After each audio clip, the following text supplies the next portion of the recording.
Leah is a vocalist, vocal coach, yoga instructor, and many other hats she wears. So today she's going to tell us a little bit about her work as a session vocalist.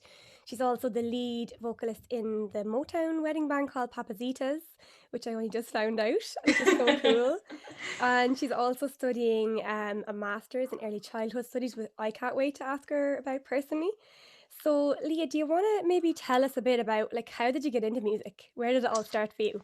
Oh God, it's a long way back. Well, my family's really musical. Like my mom's a great singer. My dad plays guitar and has always been in kind of bands, so it was kind of always in the house. Um, but when I was like 2.5, 3, I remember my granny used to do the tea and coffee for a stage school, for their intervals. Oh, And she's like, cool. "Oh, Leah'll be grand. Yeah, throw her up on the stage. She'll be grand." And it was a disaster. Oh, It was no, really, really? I hurt my hand, and I literally spent the whole show like staring into my hand, and I think I ran off stage at one point and everything. Oh, bless you. So that was like my first musical experience. But yeah, then kind of as I got a bit older, I got into singing and started going for a couple of voice lessons, and just it kind of just progressively got more and more and more and more until I started gigging and taking it a bit more seriously.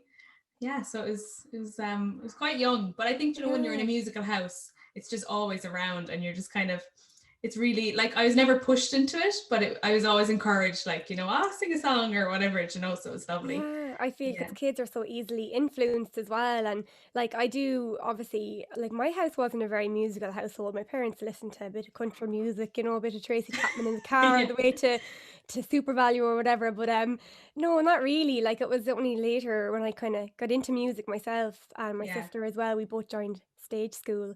And did you ever go the stage school route or?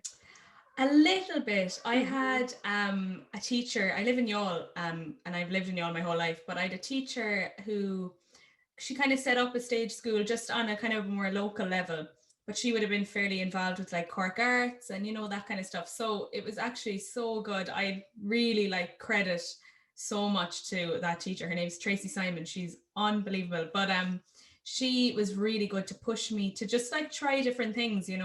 Like I remember she like said to me one day, she's like, "Go on, do this audition, like you'll be grand." And I remember it was like that show, she gave me a really good part in the show, and I remember I was just, from that moment I was like obsessed. I was like, I'm obsessed with musicals, I'm obsessed with all things this. Yeah.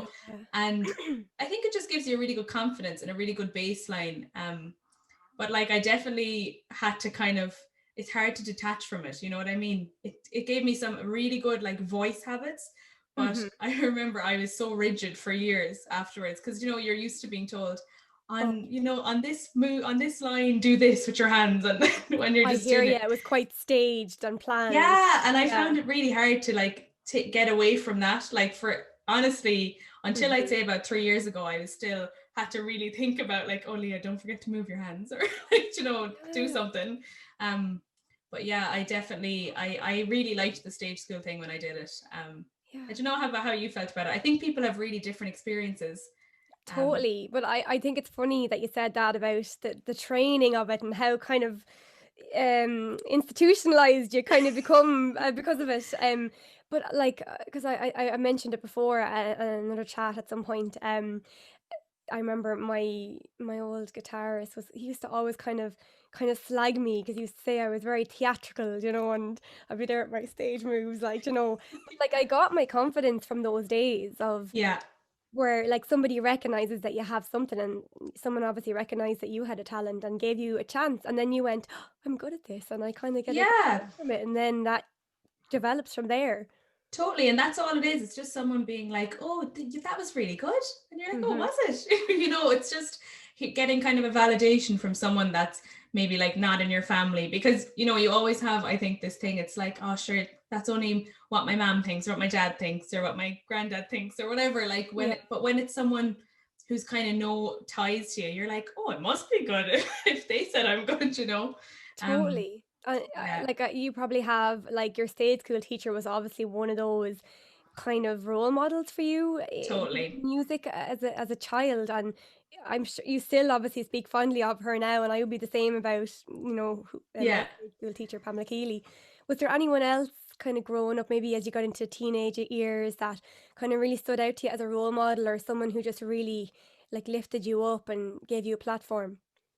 When I started gigging, I'm really lucky where I live. There's a really strong music community, you know, but I really found the local musicians, they used to have like a session on a Thursday. Mm. And like it's kind of a daunting thing, I think, going into those sessions sometimes, because you have to rely on the other music, especially as a singer. You have to rely on the other musicians knowing a song that you can sing, you know, and it's really like you're like, do you know this one, this one, this one? And I remember like a lot of the people in that community were really, really like just accommodating and welcoming, and there was, you know, there was no qualms about it. They were just really like kind of gave me a boost, and it was just a new kind of circle of people, you know, that it was a more in a way it was more casual, but it was also more professional. Like it was people who were gigging for a living and, you know, teaching music for a living and stuff. It was less coddling. You know, Exactly, yeah. you're cuddled a little bit and kind of. Yeah, you're told, right, you do this and then do this and then do this. This was like, yeah, sing whatever song there. Mm. And you're like, oh God, I don't know what song to sing, you know? Yeah. Yeah, but I Such a, suppose like I was lucky coming in, like my dad would have been kind of a part of that. So I would have known a lot of the faces, you know, so it was a little bit easier, but kind of I think, comfortable environment, yeah, yeah, yeah, safe yeah. space. But I, definitely that I was kind of just going to say, experience. sorry, I keep interrupting you. You're fine, you're good. I think when you said, you rely on someone there knowing a song, and I had the same thing growing up. You know, I never really saw myself as an instrumentalist. You know, I played a Me little bit neither. keyboard, but Yeah. not, you know, just a little bit. And um I'd always have to rely on somebody else knowing a song for me to be able to sing, unless I just did like Black's the Colour a cappella or something, you know, and made everyone cry. but Literally. but I Yeah. think it's really important to encourage anyone who's in music to learn an instrument to some level so that you can be independent. Definitely. That Hmm. changed my whole singing thing as well. Just learning. And I actually, it was the same kind of vocal stage school teacher that she's a keyboard teacher as well, or a piano teacher. And she was like, look, you should totally do a few lessons, do a couple of grades. And to be honest, I actually did not like it. I used to never practice. I was like the worst student ever. And I'm such a like, I'm a real swat like in everything I do. And then with keyboard and piano, I was like, I hate this. I was like, Yeah, I don't want to do it, but I'm so glad I did. Do you know yeah. what I mean? It has so stood to me, even for small things like in teaching vocals, just having keyboard skills that you can do all your scales for warm ups, all of that, and accompany yourself and a student. Like, you know, it just makes a world of difference. Totally, especially when you have so many different types of voices who might need a key change quickly. I was actually the same when I started teaching in B Sharp Studios in Port Arlington. And I literally remember, oh my God, it's embarrassing to think how bad I was. I was able to like play, you know, block chords, like triads, like, and badly sometimes. I was like, what is that chord? And then I'd give up and just play the bass notes and they'd be singing along, you know, if I had to change the key. And I was like forced into a situation where I just had to learn. And over those 2 years, now I can play any song. I don't know Yeah. if I'm that good at it, but I can accompany myself on any student and any song now, which is so Yeah, cool. like I'd be the same just with like chordal accompaniment. Hmm. And it's like something I took for granted for ages and I never used. And then yeah, like that, I think I had to play for like a wedding or a funeral or something random anyway. And I was like, yeah, it'll be fine. And then kind of, you know, the more you do it, you just Yeah. pick up little tips and tricks and little, you know, like shortcuts and stuff. And you get Yeah. there, like, you know, It's like it's getting comfortable with it, you know, yeah, because we live with our voices, you know, it's our yeah, instrument is kind of separate entity to us almost, you know. yeah. But and then so you were in school, you joined stage school for a while. Did you do like school shows, stuff like that, or what happened after school? So obviously, I know we went to college. So how did kind of that decision come about? I actually had a bit I was very, very like diligent in school, was like really, I wouldn't have been like the best, I wouldn't have got great grades kind of a thing. But I, you know, as a studier, like, and I Mhm. kind of panicked coming up to my leaving cert. I was like, I don't know what to do. So for some reason, God, I don't know why, I decided to do a business degree. And I'd never done business in school. I was like, yeah, this seems like a good plan. Everybody was like, Leah, don't do that. And I was like, no, it's fine. It seems like a really good plan. I'll be grand. So I ended up going into CIT out in Bishopstown for a year doing business in German. And I absolutely hated it. Like I loved, now I say that, but some of it was great and I did enjoy it, but I just knew, I was like, I shouldn't have done this, Yeah. like I loved the marketing side and I Mm. loved kind of, the management side, and all of that has stood to me in running my own business and stuff. But a lot of it, it just wasn't like my passion. Do you know what I mean? I could Totally, just yeah. see myself like graduating and I wouldn't really want to go any further with it. So I decided, I was like, look, I'll do something broad, but I will go into the music kind of side of things. So that's when I decided to go to UCC, because I still wasn't sure. I was like, I don't know, do I want to teach? I don't know, do I want to do something else altogether? So I said, I'll stick with something nice and broad. So I did music, Irish and German for my first year, and then music and German for the rest, and then kind of kept specializing and eventually specialized completely in music, which was great. I actually loved it. It's a really good degree. I'm so interested in, like, I think it's just amazing talent to be able to speak another language. You know, God, I was really bad at language in school, but I would have loved to learn any language really Yeah. to a stage where I could communicate if I went abroad. And did you ever do you ever teach German songs? I have done once or twice for exam kind of purposes, but Mhm. not really. To tell you the truth, I didn't end up loving German in college. I Mhm. was like, yeah, I was just not getting the fluency. So Mhm. what I did is I ended up actually taking a lot of, say, linguistics modules, because they tie in a lot with the voice and stuff, So Can you explain a little bit about linguistics and what that is? yeah, so linguistics is just basically how language works. So it's like the study of language itself. So you'd be studying like the types of language, how people use language, um, different kind of types of sentence structure, different word structures, things like that. But what really is interesting, and I think you'd actually really like it, Yeah. is when you start looking into phonetics, vowels, all of that stuff. And I was like, became like a little bit obsessed with them. All of my Yeah. students are like, you are so obsessed with vowels. I was like, they're just amazing though. I know, right? So it was really cool to like look at that just as the voice and not for singing. Yeah. And you look at like accents, dialects, different things like that, which is very, like, it's so major in Ireland. We all have such different accents on this tiny, tiny I island. You know know. what I mean? And My sister has a different accent than me, like, and we grew up in the same house. Like, I don't know how that happened. but it's mad, like it's just it's such a really interesting field, Mhm. and it really tied into the voice a lot, so it's cool to kind of at least get some something to link in. And it That's kind of, really interesting. yeah, it is, it's cool, it's something I'd never had thought about really, Yeah. like obviously I thought about it within singing, but I'd Mhm. never looked at it kind of so extensively. And like you'd find, um even though you say you and your sister have different voices, but the way sometimes people are saying like, oh, sisters harmonies are so good, Yeah. or like cousins or whatever, but it Yeah, is yeah. usually because like they've the same Genetics. accents. Yeah, and they've the same like inflections, the way they speak is the same, like you're Yeah. brought up kind of similar, so in that turn you would speak fairly similarly, so it's cool to like look at all of that kind of side of things as Analyze well. it. Yeah, Oh, totally. it's so interesting. That's why I wanted to just explain a bit about it, because I just think it's so fascinating, and I can see the crossover with Yeah. vocal coaching as well. It's obviously we do a lot of work with consonants and vowels. Um, Mm. and does that play into at all your work with the early childhood studies, or your study, Yeah, I so say?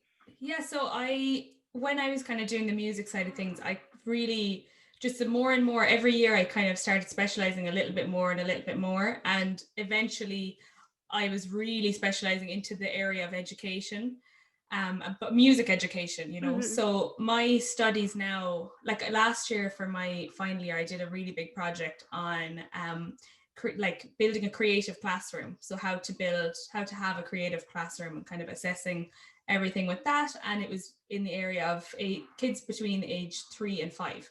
So Yeah. I was honestly like obsessed with it. It was just on my radar the whole time. I became like like annoying, I'd say, to anybody else. They were like, stop talking about it. So But yeah, so I did then decided to take the MRes, So Masters of Research, and it's kind of just jumping on from that, but on a kind of larger scale. What is a creative classroom? So this is up for debate, but what my study of what a creative classroom is you have to first create like, you know, this as a singing teacher. I think a lot of the time I feel like I'm always conscious that I hope parents don't think we're spending ages chatting, but you have to build up a really strong relationship with a student, and you know, they have to gain your trust, and they have to know like this is a safe place to sing and, you know, explore your voice and not be judged.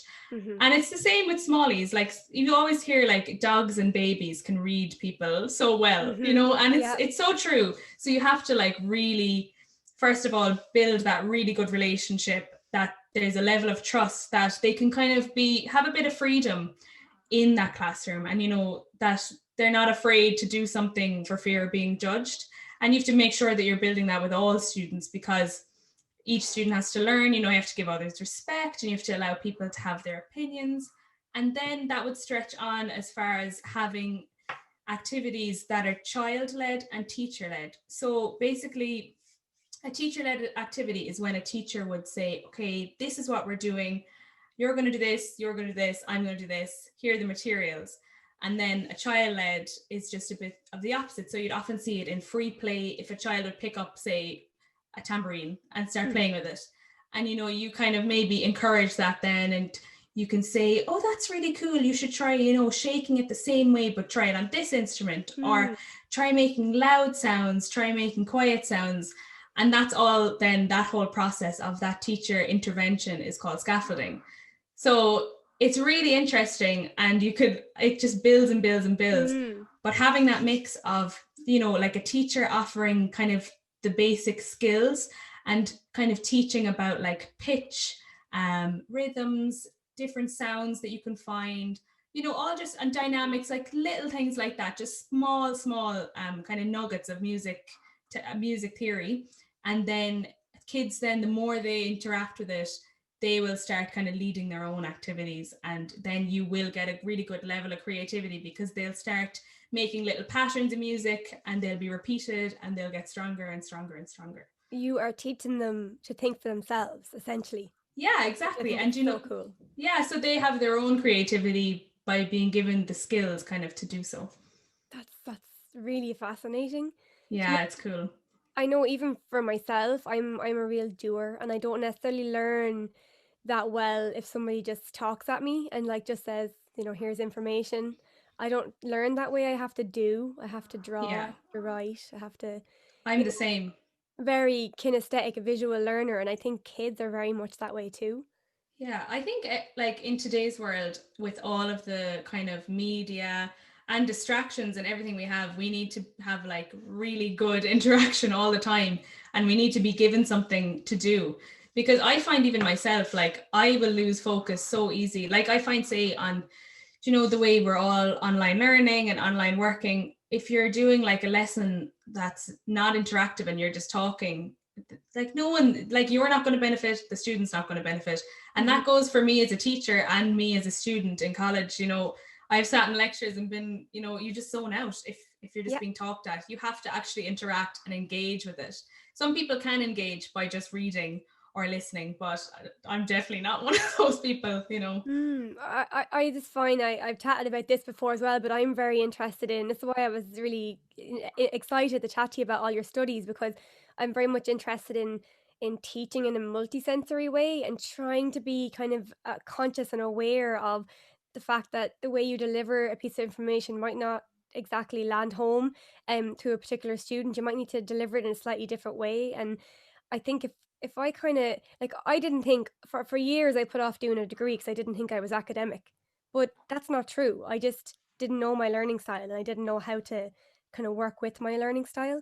And I Yeah, really feel that it's so important from a young age to really explore those different options. You know, even totally. now I have my notes on, and you can't see it there, but it's like pink paper. You know, like Yeah, just even using a different color paper can just stimulate your brain, I think, a little bit more. yeah, and you associate, like I remember I used to do it for different things, you know, like I'd have pink for theory and blue for a different subject, you know, like that. Yeah. just you associate then certain things with that, and it's just easier to visualize it, you know. Yeah. I think so many people are, because just now I think certain areas of the Irish school system are actually really good, and I think they get a lot of Mm-hmm. kind of slack, and it's really, you know, there are some unbelievable individual teachers out there, like really, really amazing. Yeah. But I think a lot of people fall into the trap of, oh, I'm not clever because I don't get good results, you Mm-hmm. know. And it's maybe like, but have you tried a different way of doing it? And you're like, you're clever in so many other ways, you know. It's just about Mm-hmm. finding the way that works for you and the thing that is right for you, you know. Like if I had to go into a degree or even a leaving cert class of physics, I wouldn't have a clue. I'd be Mm-hmm. you know, it's just about finding what's right for you as a learner, Yeah. and you know, embracing that. You made a comparison to animals, so I'm going to make another one. But it's like asking a fish to climb a tree and then judging them on that.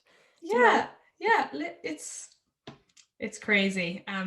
I've seen that one actually, you know, people doing the leaving cert and they're saying like, you just can't put everybody on the same exam and expect them all to compare. Like it's just, it oof. doesn't work that way. Yeah, like for me, I know I did pretty good in my, like the smaller class tests throughout the years. Then when Hmm. it came to the leaving cert, I dropped a good bit. Like I passed my Yeah, leaving cert, but I dropped a good bit, and it's probably down to the way I was learning or the way it was being delivered to me. yeah, It's just I wish I knew more about it back then. But then again, you have to grow up, leave school and find yourself and discover all these things. It's yeah, like it's like hindsight. It's like sometimes you need an adult to guide you. So I think it's really important for us as educators in whatever form that is, whether it's voice coaching or teaching in schools or whatever, that we are are equipping ourselves with these tools so that we can communicate most efficiently with our students. completely. I completely agree. And you have to be versatile. You can't have one system that you think is going to work. Like I did a lot of how to lesson plan. That's what I'm kind of looking at now at the moment in my research. And there is a how to lesson plan, but there is also going to be a chapter on how to ignore your lesson plan if you have to. Do you Mm, know what I mean? Like there's been so many times, especially with group classes. I used to do group classes for smallies, and you know, I'd like write out a lesson plan. I'd be like, aims of this class, objectives, what we're going yeah, to do, resources.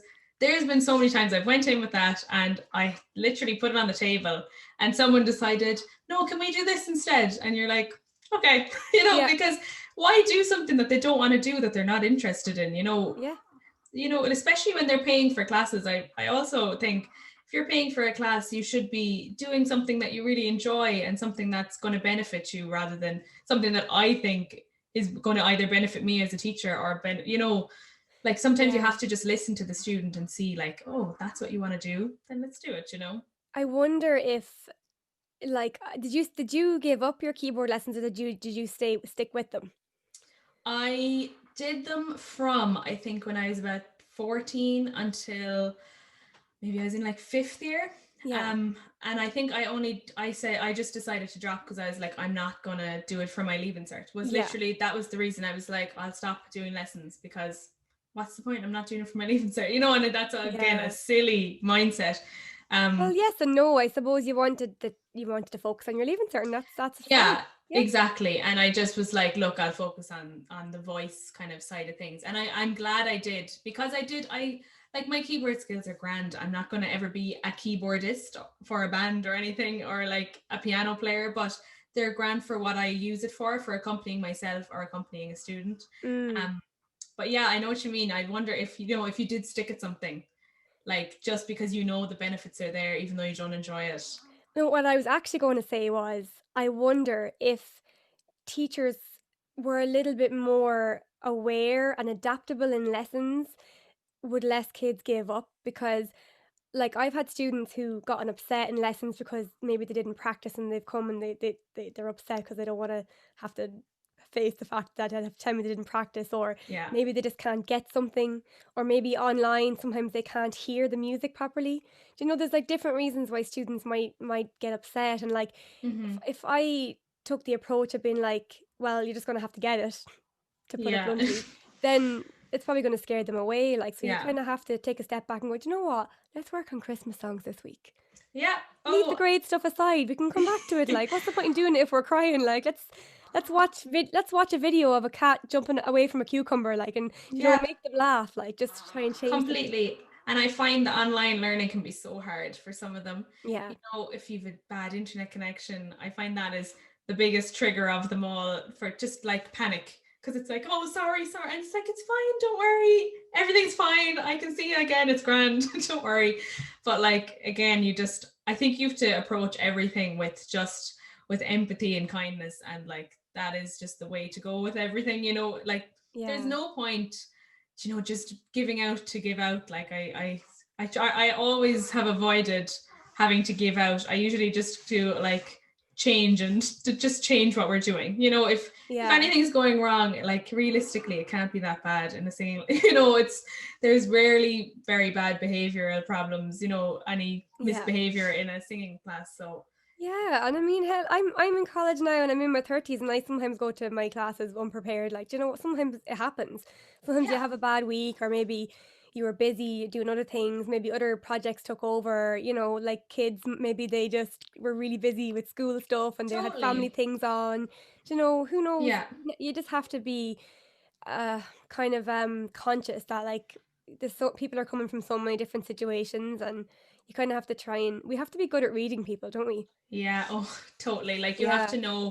to know, sometimes you do have to kind of take it a bit lighter if you sense a bit of tiredness, or something small can just throw off a student, an adult or a child. Like I've had adults and they've been like, I'm so sorry, I didn't practice. This was going on. And it's like, it's grand. Like there's so many weeks. We can do this next week. Like, I don't know. I Yeah. think sometimes I remember like hearing horror stories of people's music teachers giving out to them, and I used to be Mm. like, what, why? Like, when I was younger, because I don't know, maybe I was just lucky with anybody I ever had was Yeah. always really nice, and there's never any issues, kind of a thing. Yeah. I guess so as well, like, to be fair to teachers who maybe do um approach a lesson in that way with that kind of stern attitude, maybe that's just how they know how to be Yeah, organized, and maybe that's the only way they know how to maybe they think that's motivating, so it's kind of it's difficult if that's how you've been taught things should be done. It's kind of difficult to yeah. kind of rewire your thinking, but I do feel that there's so many resources available to us now that there's kind of no excuse to get online and Mm, start educating yourself and kind of thinking outside the box a little bit about things. I agree. The only thing that I could think of for a reason is some backgrounds and some kind of genres are much more disciplined. Like I feel maybe because myself and yourself would teach probably similar enough styles that it's kind of more pop, rock, a bit of musical theater, a Mhm. bit of kind of indie stuff, the odd, Mhm. like, more contemporary stuff. Yeah. Whereas when you look at, say, someone learning classical piano or classical violin or kind of, classical singing even, there's a lot more rules going on, and Mm. it's just a lot stricter and more disciplined. So maybe it is just kind of in keeping with that style. But I'm an Yeah. awful softie, so I think I'd be terrible. If I had to go in and do that, I'd be like, oh, I'm sorry. you Yeah. know, That's actually really interesting. I hadn't thought of that, I suppose. Like, yeah, because in kind of contemporary music, there's a lot of freedom to kind of put your own twist on things. yeah, there There's like, is. improvising and, ad-libbing, and there's all these different like musical instructions as well that are written in, Hmm. and they basically say kind of do what you want, within Yeah, s- you know within reason. within reason. Yes, thank Yeah. you. But like, say maybe, obviously if you're singing an Italian aria or whatever, like Yeah, it's not going to be like that. The music is strict. The way the music is written, exactly. the rules of the music is strict. So therefore, that Hmm. kind of repeats itself in the teaching style, perhaps. Yeah, Yeah, I that's remember going in for like exams. I was doing piano exams.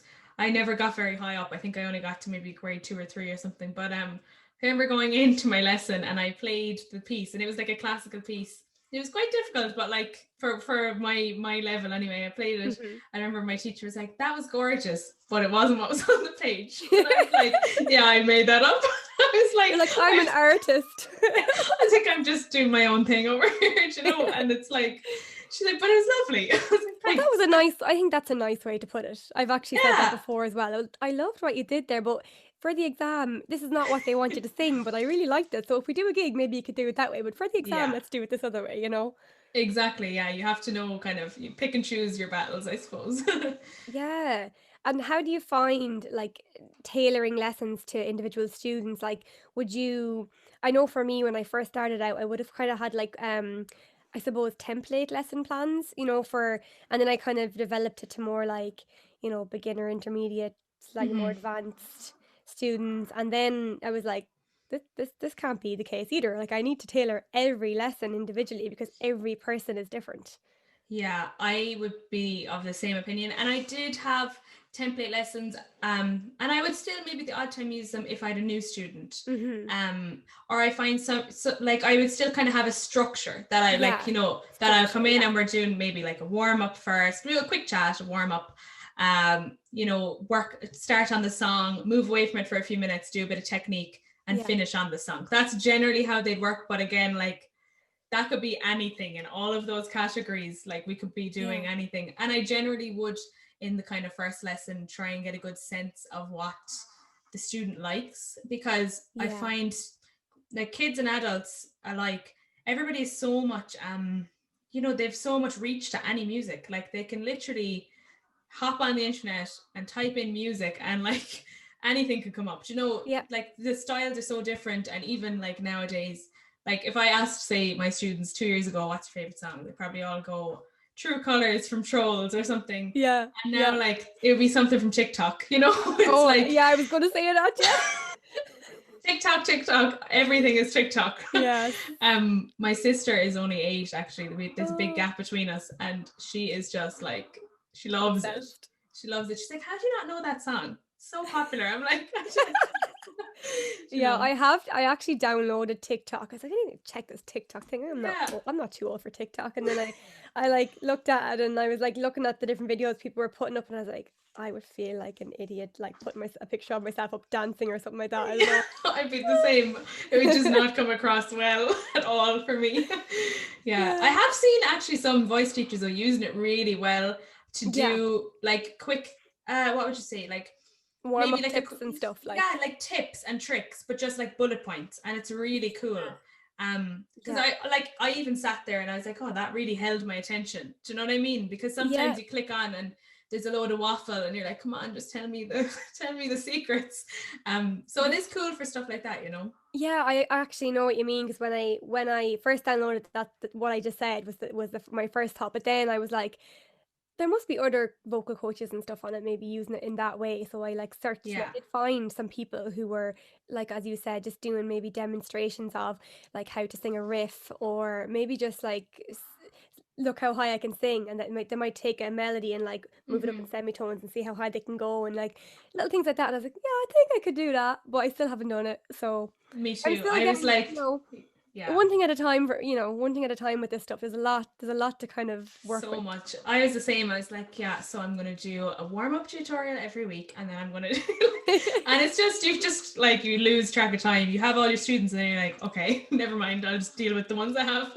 You know, yeah, Do you I think find Oh, sorry, do you want to go ahead no, now? you're good. Go for it. I was just going to say, like, do you find yourself sometimes, like, I know for me anyway, like, I have so many ideas of things I want to do. Like, I want to do this, I want to do that, I want to do this.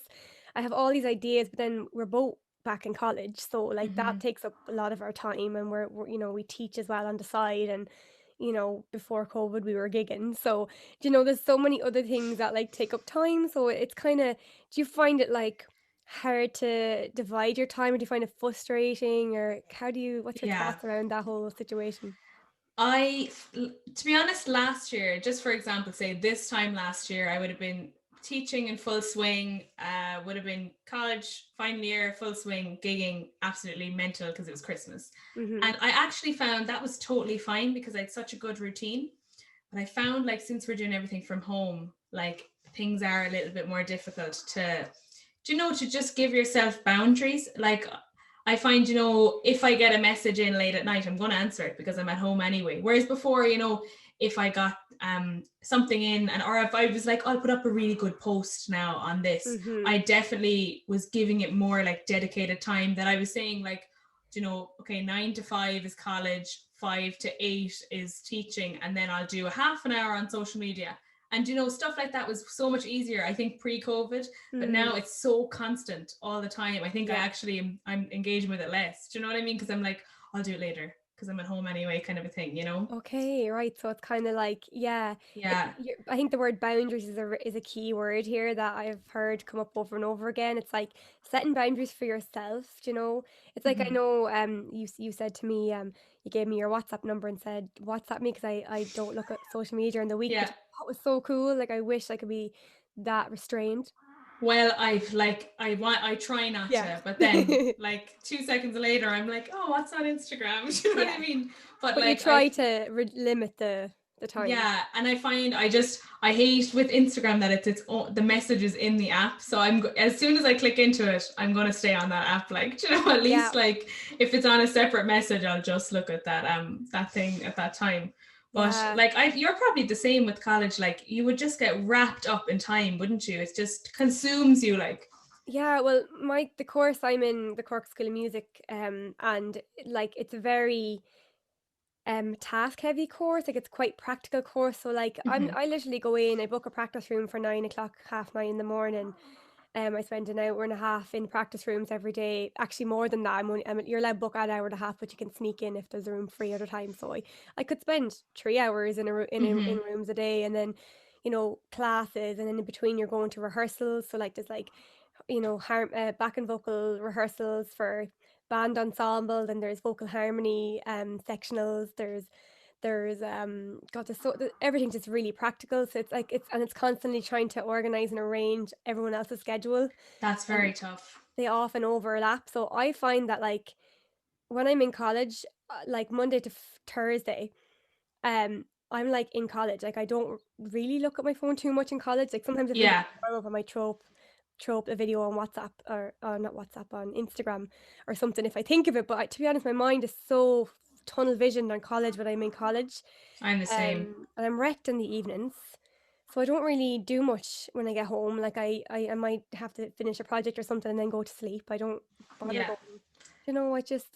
It's very time consuming and it takes up a lot of brain space, and then like I do be absolutely exhausted by the time Saturday comes around, but I love teaching.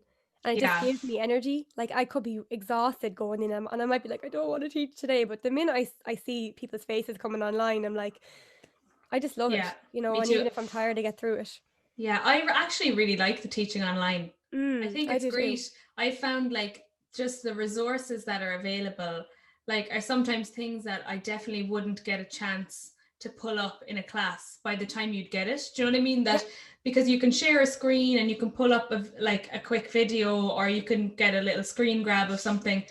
Like I was allergic to changing to online. I was like, this is not going to work. It doesn't work. I need to be in the room. And then I've yeah, actually found I actually prefer it, I think. But now I do miss yeah, groups. I love teaching group classes. That's yeah, like my favorite. That's my favorite way of teaching, because you just yeah. get so much energy, especially like it's generally girls between the age of like 7 and 11, and they're just like so full of energy, and Excited and they want to be there and they want to sing. Like you have people and they're just like dying to sing, and it's great. Like it gives you so much energy and you're buzzing after it. So I do miss that, because I'd love to be able to figure out a way that we could all do the online thing and sing simultaneously, but our internet is just not yeah. up to that speed yet, to be a completely instantaneous. But Yeah. yeah, I it's actually am the same with that. I was like, I really hated teaching online. I actually prefer teaching keyboard online. And for the same reason you said about the resources things, I think when you're in person, I think when you're online, you're forced to be more resourceful. So yeah, you go, okay, how can I make this lesson valuable? How can I be multisensory? How can I yeah, keep them engaged? So you kind of have to like share your screen, show them some sheet music, maybe share a video, and just try different things, or like make resources, like maybe like I made online flashcards to learn music theory, for yeah. example, and then they can flick through them on their screen and things like that, so I'd like just click the button on the screen and go, okay, what's that? It's like a little Yeah. game, and this forces you to be more resourceful online, and we can take that back to in-person lessons when we get back to it.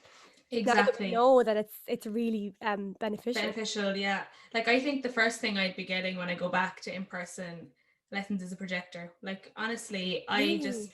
I think like having it there, like, because you know when you're on a laptop and it's face to face, it's kind of big and you can see it. But in Mm, a, you know, in a lesson when you feel like, come over here now and look at my screen, it kind of takes away. So I think like having it that it's right in front of them is yeah. really, yeah, it just engages them really quickly, and it's Yeah. just something a load of color or whatever, and it It's a just new format, and it interests them.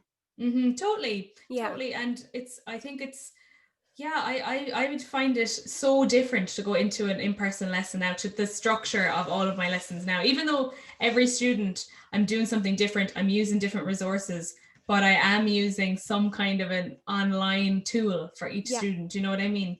Yeah. That's Like, interesting. I do miss being in person. Like, I'm a real energy person. I'm real like Yeah. walk into a room and feel energy, like, you know, Yeah, and yeah, you that's kind of miss tough. that. I think the students do miss that as well. Do you know, whether they're conscious of why or not? Like, there is that kind of element that you don't have on Zoom. Do you Yeah. know? So yeah, it's very Yeah. interesting what the And I future will find hold. like even the whole energy thing, it can work both ways. Like sometimes a student might come in and you go, oh, there's, you know, they seem a bit off, or like, and you know, you just kind of might go about the lesson with a bit more caution, or a bit more, be a bit more mindful of them kind of, you know, in that lesson or whatever, you know. So it works Yeah. both ways. Or else it can be really energizing, and like, you know, you'll be like, okay, let's ramp up this lesson to the next level, like, you know, like, and be really like get loads done, you know. It's Yeah. yeah, it's a minefield. It is, but it's amazing. Do you teach like a mixture of kids and adults, or how does it work for you? I teach a couple of adults, but mostly I would be mainly kids. Hmm. Kind of a lot between the age of about 8 to about 16. I think similar to yourself. Yeah. And mostly nearly all girls. Like I think, I don't know what it is. I think it's just the likes and dislikes at that age. They all want to Hmm. be singing when they're, you know, they're all watching like X Factor and Britain's Got Talent, Yeah. and you know, Yeah. yeah. But it's, yeah, Yeah. it's I thought, like, when I was working in a school in Port Island, and I thought a handful of guys are right. mm-hmm. Yeah, but I would have, I suppose, mostly kids, a couple of teens, and then a few adults as well. Actually, Yeah, I do actually have a good few adults that come through to me. But I think adults are less likely to go to kind of like the stage school type setting. Do you know? yeah, totally. Uh, Yeah, I think I've a few adults, and I find they're much more self-conscious on online, which I oh, much prefer to be in a room with the adults, I think, because I think a big thing is the fact that you're in your own house and you're conscious of people hearing you. yeah, And I totally. even feel that when I'm teaching, like I'm like, oh God, like downstairs must think I'm going mental up here. Like, you know, like when you're doing sirens or something. Ah! Yeah. Yeah. You know, I'm like, oh God, they must think I'm going crazy up here. But I think Yeah, it's hard on adults if they're like, oh, my partner might be listening to me, and you're like, oh, try and ignore that. But it's really hard. I think it's great to yeah, come to a physical, to a different place physically, that your body yeah. associates that place with singing, you know, which is good. Tell us a little bit about your work as a session vocalist and as your time, gigging with Papa Zitas. So I joined the Papa Zitas last year, and it is just the best fun. So there's 3 singers in it, and we all kind of take turns as lead vocalist, and we do each other's backing vocals, which is so Hmm. lovely. Like, um, and like there's 10 of us in the band. So when we were talking about energy, like if you want energy, like that's where Well, you'll get it. You'll be just buzzing after it. I'd be lying in bed afterwards. I'm like, I'm too excited now to go to sleep. It's just a great band, great fun, and like they're all so committed to the band. You know, the way sometimes like it can be hard, like that everybody mightn't be pulling the same weight, but genuinely, like in that band, it's just they're all so good. Like I was like, you want me to be in the band? Are you sure? Like, you know, but it's great, and it was such a good experience to just move into just like a different style. Like, because a lot of the bands mm, I've been in over the years, like we've done the odd wedding, but we would have been more kind of rock based. You know, that it would have been like just more kind of sessiony, and it'd be like anything goes kind of thing in a good way, and I actually love that. I love yeah, the unknown of some gigs, you know. I love yeah, seeing like someone taking a solo, and it could be anything, like, and it could go on for as long as they want. Yeah. So like there's two sides to it, and they're both amazing, but I've Tell definitely people who don't know the Papa Zitas, what kind of music you perform and what's the lineup in the band. Yeah, so it's a Motown band, but we do perform, a lot of like your pop, funk, and soul kind of classics as well. So it's kind of that kind of retro style, kind of anything pop or current we do would be more the Bruno Mars and that more kind of funky stuff. And there's 10 of us in the band. We have 3 brass players, so there's saxophone, trumpet, trombone, and we have your drums, bass, keys, lead guitar, and then 3 singers. So it's great fun. Plenty people, there's a lot of organization that goes on with it. That was lovely actually going into it, because like before, like you'd know yourself, like the stress of actually making sure everybody's where they're meant to be for gigs, that can be really stressful, just being like, or say if someone forgets something. It was so nice to like walk into this and that it was like, oh, someone's in charge and they're like, they have to deal with it if anything goes wrong, but so there's someone in the band who kind of manages it or kind of does all that organizational stuff, like. Owen Sutton, he's the kind of band manager. He's the drummer as well, which is great. So like, he's in the band, but also would like give us, we're here on Saturday, we're here, like, does all the stuff and brings all the gear, all the, behind the scenes kind of stuff, which is great. I think I saw the Papa Zitas play a couple of times, but I think it was more than a year ago, so you wouldn't have been in the band. I'd say not, no. I'm trying to remember who was in the band. I think, what's her name? Lorraine, probably. Is there a girl with red hair in the band? She works in Voice Works. Am I thinking of the right band? Yeah, Dee O'Kelly. Yeah, Dee O'Kelly. She was in the band. Is she still in the band? She is still in the band, yeah. Yeah. So there's 2 redheads and then me. Oh, not redhead. Yeah. Love it. But it's good fun. And then any other vocal work I do is kind of all session based. So it would be kind of more freelance, it might be with a random band, or it might be for an event, or else for original artists, which is just, I love that side of things. Like Variety, I love great. It is, and it keeps it so fresh. Like sometimes, like it can be a little bit stressful because generally it's a feast or a famine in this industry. Like like all of your work comes at the same time, and then you might have nothing for like all of January, say, and then all of a sudden it's St. Patrick's weekend and you can't catch a break. But that's just the joys of it, isn't it? Like Totally. But I've definitely had some really really great experiences with some really cool musicians over the years. And again, as I said earlier, like where I come from, there's such a good cohort of musicians down there, like amazing. Tell me about one of your most standout performances. It can be with the Papa Zitas or doing, an original band or whatever. Can you remember like a standout performance, one that you'll never forget? There's definitely been a few, but I think the biggest one for me was I'm trying to think now, but like one that really stands out in my head when you said that is the first time I kind of played on a really big stage as just my name. Like I had done, big shows, but I'd never been like put on a stage and introduced as Leah Ahern kind of a thing, and I did Soul in the City kind of the last few years. And the first year I did that, I felt so like fish out of water. I felt really out of my depth, but it was totally fine. Like I remember everyone being like, "You're fine." Like I just had that imposter syndrome, being like, I should not be on this stage. So was that with original music? Was it your own music, or was it cover set, or what? It was all covers. It was so Karen Underwood was kind of the headline act, and she's brilliant. She's just such an amazing performer. And then there was Karen, Gemma Sugru, myself, Christiana Underwood, Karen's daughter, Niall McCabe. And Niall McCabe, and then Karen's nephew, who's a rapper from Chicago, which it was just really cool. I actually remember seeing that and being like, wow, it's some lineup. It was so cool. Like it was just, and it was pure chance. Like I used to do before COVID, a Sunday slot in Gallagher's. In the city, and in Cork City, and I used to do that every Sunday, and it was a lovely gig. It was really chilled, but the owner the owner of Gallagher's was quite involved with Soul in the City, and she was like, "You must come down now and listen to Leah." And like, she used to love when I sing "Loving You." She loves that song, and she was Yeah. like, "You have to do it in Soul in the City." And so I actually ended up doing that song, and it was lovely, and Oh, it was wow. just so great. Again, like as we were saying earlier, to get that push from someone to just do something that you'd never put yourself forward for, you know. And who did you say? How did you get the gig? Did you say?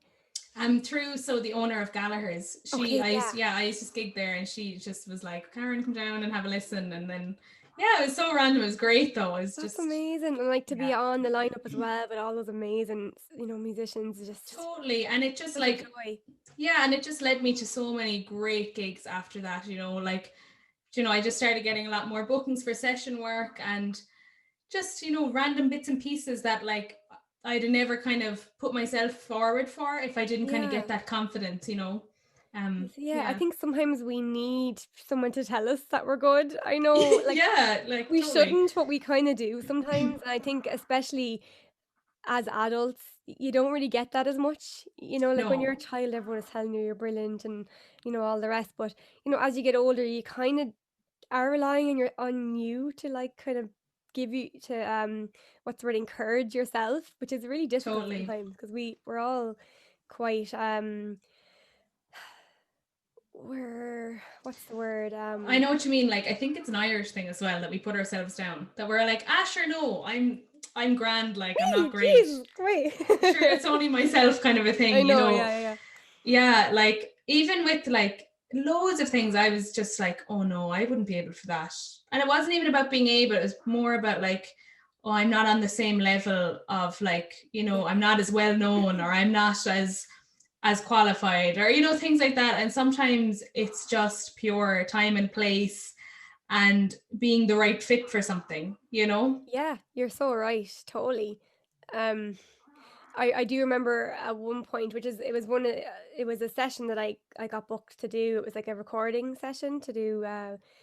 It was meant. Well, I was told it was like, come and sing backing vocals on a song, but then when I got there, it was like sing backing vocals on the whole album, and then it was like, Okay. okay, can you sing the main vocal on this song as well? And it kind of just was like, I wasn't used to being in that setting so professionally, I suppose. Like any Mm-hmm. kind of work I'd done previous was very kind of casual, kind of for friends and things like that. I hadn't really been in that situation, and I had to kind of come up with backing vocals on the spot, and I was really under pressure. Like I felt like way out of my depth. I was like, I got the job done, like, and the album was released and all that, and it was fine. Mm-hmm. But I just felt like, oh crap. I was like, if I want to do this, if I want to actually put my name out there, I need to go and get back into education and learn how I to. felt the same, that I just needed like something next to my name to be like, yeah, I'm able to do this. Do you know what I mean? Yeah, Yeah, it's so true. And it matters in some senses. And then you could have like the best singer in the world, and like it genuinely wouldn't matter. But I think Cork, especially, and Ireland is becoming such a competitive market for yeah, singers. And I think you just have to be upskilling all the time, yeah, especially as a teacher, but also as a vocalist. Like, I get what you mean with that whole just being put on the spot. I had a similar experience a couple of years ago, and it was just like, I remember I was just given lyrics, and I was like, "Oh, where's the music?" And he's like, "Oh, just whatever." And I was like, "Okay." Like, I was like, "Okay, if you're okay with that, I'm okay with that." Like, but yeah, it's, and like, it is great to get that trust from someone. Like, yeah, I love being given, and generally, like anyone who has booked me in the past for originals, has been like, "Look, let's see, like, do what you want." And then we might tweak it, like we yeah. might, with backing vocals, they might say, "Oh yeah, can you try this instead?" And I love that, that trust that you get from someone, that they really, like, they trust your ability and they trust your opinion on their own stuff, which is like a massive thing. If someone has written a song and it's probably quite close to their heart, or has Yeah, a really personal connection to them, it's a big thing to hand over kind of a little bit of creative control, and it's great to get that. totally. So, what's next for you? Have you any plans? Like, what have you? Because I know over lockdown we've all gone inward a little bit and kind of. Mm-hmm. I haven't talked to you about this. So I don't know if you have. I'm assuming you have because everyone else I've had to have, and we've kind of re-looked at our lives in a way and like what we want to do and when things kind of get a bit back to normal again. So have you any Totally. plans or any thoughts for the future? I well, once I finish the MRes, that's kind of taking up like all of my time at the moment. Yeah. Um, I am hoping to really delve into education a little bit more. Like I would like to further study myself, but I would also kind of, like to have a look at actually what's actually going on in the Irish curriculum, and like Mm. I'd love kind of to kind of work with the Department of Education, or go down that route of things. Mm-hmm. But once lockdown's over, or say once COVID is kind of sorted and we can all do our normal things, Do what we want. yeah, do what we want. Yeah. Like I think just getting back gigging, like, and just actually really appreciating what I had, like I was totally taking music for granted. Like last year, I Mm. was like, yeah, I can get a gig whenever I want. You know what I mean? Yeah. Like, and like there were so many times, like looking back, that I was like, oh, I don't want to do this, and like I'd literally like do it with a heart and a half now. So I think really kind of getting into music a little bit for just for a while, and just really like surrounding myself with all the good musicians that I have in my life, and there are so many of them. Like it's great. um but yeah, and just delving into my research a bit more and try to kind of roll it out a bit. I'm hoping to have kind of a little kind of lesson planning pack, like how to lesson plan for a classroom for young kids. So I'm hoping to kind of roll that out a little bit for a while and see how it goes. But I'm letting it kind of be decided for me for now. I'm not going to wait until the MRes is done, until as I said, like wait till I have the letters next to my name that says she can do Yeah. that. I She's think allowed. that's it's when you're in college again, like it's kind of like your life is kind of planned for you for the couple of years while you're in college. So it's like, this is Totally. grand. I don't have to think about anything, it's like I Yeah. just Yeah. focus on college, and if I want to do a few gigs in between, for fun Exactly. or whatever, like, and for inspiration and all that stuff, that the reason why we all gig, Totally. obviously education and that side of things is that seems to be kind of your number one, but like you obviously need to perform and do Yeah. that side of things just as much because it's like part of you. Exactly. And it's like, I do hope that eventually it's something that it's like, for ages, I would like when I was in college, like, yourself, it's just so expensive, like to go to college in Ireland. But Hmm. like, I was like, oh, I have to do so many gigs now this week, because I need the money. But like, I really want to actually go back to really enjoying gigs, and, to getting as much as I can from them as possible. Like, I had just started doing that again, like trying to go into a gig and be like, what was good? What did I do well? What can I Hmm. improve on? I was like just starting to do that again. And then it was like, okay, we're stopping. Like the carpet was pulled out from underneath your feet. Yeah, it was mad. But I think The it was a bit curtains of a sign. closed. Yeah, I think it was a sign for everybody. I think everybody was living their lives a bit too quickly. We were wishing Yeah. our lives away and just waiting for the next big thing. Well, I was anyway. I was Yeah. totally like, oh, I'll do it next Monday. I'll do it next Monday, and not kind of, sounds so cliche, like, but not just like living in the moment. Yeah, no, it's true. And can you imagine a world without music?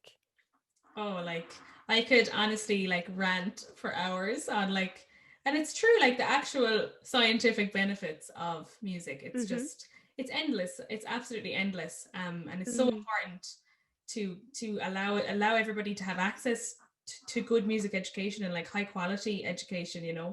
But it's just so expensive to get that for some people. It's just sometimes not accessible. But Yeah. yeah, hopefully. Yeah. Well, Leah, it was absolute pleasure to talk to you. You too. Yeah, it was lovely to have you on. Fab. I will add any links to Leah's socials to the description of this video, so you can check her Follow out me. afterwards. Yeah, give her a Yeah. little follow. Or a friend request, whatever. Yeah, and I soon, the Papa Zitas will be taking bookings for events. Yeah. Once COVID. Once it lifts, yeah. Oh, we definitely will. Yeah. And Yeah. any other bands I'm in, give them a shout. Just look them up. Yeah. I can't wait. I can't wait to be back gigging. It'll be just amazing. Brilliant. Well, Leah, I can't wait to see you gigging now. Good. Guys, thanks so much for tuning in. Leah, was a pleasure to chat to. Next Friday, I'm going to have another guest on, so keep an eye on the page. I'll probably post about that on Monday or Tuesday. And I'll talk to you next week.